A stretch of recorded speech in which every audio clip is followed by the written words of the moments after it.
Motivational Mondays is the perfect way to set the tone for your week. Everyone can use motivation.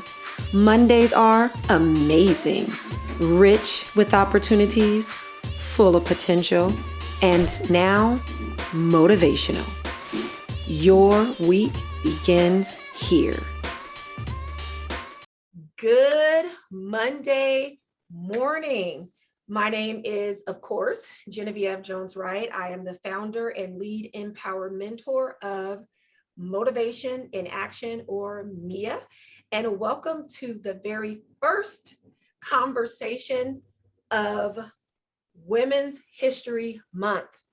So let me tell you, you are in for a powerful series this month, and kicking off Women's History Month is one of my favorite human beings and women on the face of the planet. Her name is Eva Posner. She is a change maker and a self-described human, woman, mother, and what else, Eva? Political hack. A political hack. So how are you doing, Eva? I am doing great. We're in the height of campaign season, getting close to the California primary. Filing is as open. Candidates are crazy, and I'm really thriving in the chaos. Of course, you're thriving in the chaos. You are completely built differently than most people. And so you mentioned this election season. You are a business owner, which we did not say up front in this conversation, but you have a company called Evenco. Can you just talk about what Evenco Strategies is? Yeah, Evenco Strategies is a campaign consulting firm. We run campaigns, just to put it simply, for local and state candidates, primarily first-time candidates, grassroots candidates, women candidates, candidates of color, and LGBTQ plus candidates. We really focus on empowering the grassroots to put people in office who represent their communities and have lived experience that match the needs of the people on the ground. Well, we are very blessed to have you in San Diego. You have been making a lot of change on your own, but through empowering women. So can we just talk a little bit about why women? Why are you pushing women into the political arena? Yeah, well, I want to kind of caution against the idea that I'm making any of this change on my own, because I'm not. What I do is support other people and build teams and give those teams the infrastructure they need to make change and empower themselves and their communities. But frankly, can I just say women are better at politics? They're better at policy. They really come at it. We really come at it from a human level, and what problems we can solve and how we can make life better for communities. And whereas the system was built for men who tend to run politics more transactionally and be more about pure power and what they can get out of it. Not to say there aren't good men who don't have the right motivations and aren't doing it for the right reasons. But generally speaking, when women are in elected office, it's been quantifiably proven that they make policies that impact our communities and families more holistically and more from a social justice, environmental justice, economic justice angle. And my entire leadership team is women. They're amazing, and I couldn't do any of this without them. They're absolutely incredible, and they make history every day, and sometimes I don't even notice because I'm over here doing something else. They're absolutely incredible. Absolutely. So it was cut out of the last Motivational Mondays where I was introducing this very conversation, and I said, at Evenco Strategies, they really encourage women to get into politics. They'll help you if you're a worthy man. And that didn't make it into the cut. It's true, though. It's true. We do not, we don't discriminate. We just vet a little harder. Absolutely, as you should. So obviously, I'm a very big fan of yours. I find that you are a very genuine person. You are super authentic. You take all of your roles in this world very seriously. What do you do for fun? Well, I do try to make the campaign trail fun. So I think campaigns can be fun. They can be family friendly. They can be accessible. I don't know that we've talked about it, but I worked with you, right? We worked on a campaign together. We had a lot of fun at our fundraisers and our various events. But off the campaign trail, I do a lot of hiking, writing, reading. I'm a painter. Um, Baking. I like to bake and decorate cakes. I'm just like kind of crafty. I also, play with my son and my dog and my husband. We have a good time. We have a happy little family and go to the beach. For a lot of people who do this work as a consultant or maybe campaign managers, they don't run companies the way that you run Evenco Strategies, which is very family friendly. So can you talk about that as a woman business owner? Yeah, I mean, I will be really honest that I think it started from a place of selfishness. I have a child, and I wanted to be able to bring my kid to work. I took my first campaign job when he was a year old, and I've pretty much demanded that he be allowed in the space anywhere I go the entire time. And I remember hearing, when I first started out, that it wasn't very professional, and people were like looking down on me. But I really enjoy spending time with my son and my husband and getting them involved in, within their comfort level. Jackson is very invested in Evenco strategies, very invested in our clients. He likes to design logos. He likes to go to fundraisers. He loves to be in mailers. He just, pitching me on trying to be in Monica's photo shoot later on this week. So he just, I think he's being raised in it, but it's also because it is part of spending more quality time together and being able to set an example for him about what hard work can look like, but the fact that it doesn't have to necessarily always be draining or bad, and what service leadership can look like, coming at your work from a place of wanting to help people and being able to find money and build wealth, but also be a force for good, because there's nothing wrong. I think as women, we have a lot of issues devaluing ourselves. I've done it. I've been guilty of it in the past. And it really took building a team and essentially having to make payroll and protecting them to really focus in on that.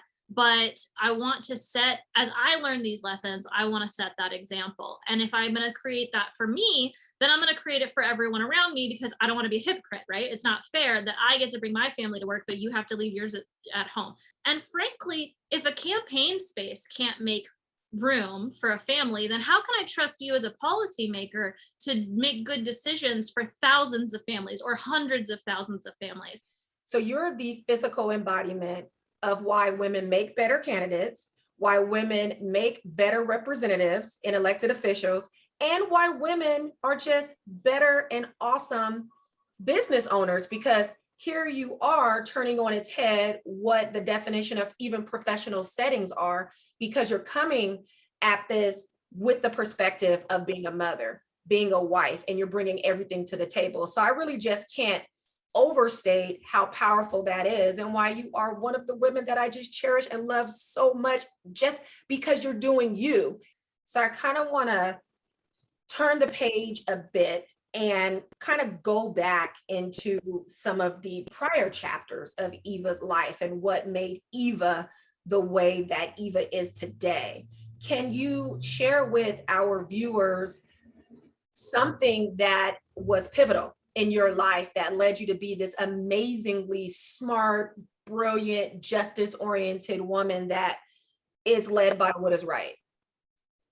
Um, well, I don't know about the all of the justice. I think that's not one story, that's several stories, some of which involve you and some of our mutual friends. But I think that for me, the key has really been grit and persistence, and just a stubborn unwillingness to give up. And I learned that at a really young age, because my dad died when I was young. I was 11 years old. He died of cirrhosis of the liver. And I essentially spent an entire summer watching him die. And it was really, really painful. And I was the oldest. I had to take care of my brother. There's a hole in your life that comes when someone you love goes. And when you're a kid and you don't have the emotional capacity to deal with it, it can be even worse. But there came a day when it just didn't hurt as much. as it used to. And I realized that I got through it. It's always a good reminder that no matter how complicated things are, no matter how much things hurt, that, I can get through anything. And humans have an incredible capacity for grit. If you're going to keep going and you're going to keep fighting, it's just persistence.